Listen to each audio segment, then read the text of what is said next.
कुंदरू गा लाल जले वाला हवस्ते लाइट गा जीव के आधार लाइफ लाइन गा लाल जले वाला हवस्ते लाइट गा जीव के आधार लाइफ लाइन गा मोर कांदा मोर कोचरी रे मोर कांदा मोर कोचरी रे लाल जले वाला हवा मैं लाइट रे जीव के आधार लाइफ लाइन रे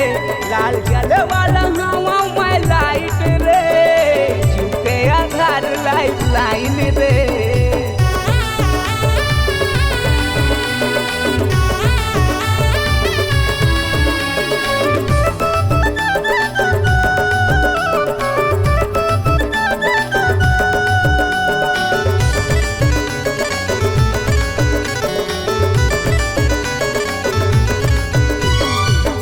बकर करे मोर चोला गा नहीं माने दिल तोर बिना गा ऐसे ते जादू चलाएगा तोर बिना मुल्क कछु नहीं भावेगा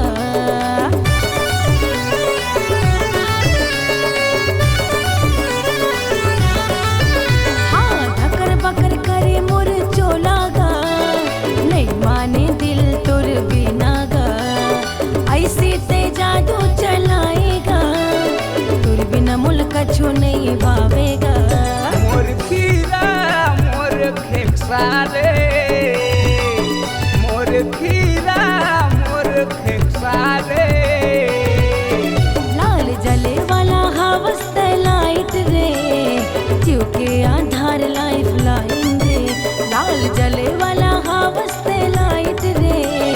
जीव के आधार लाइफ लाइन रे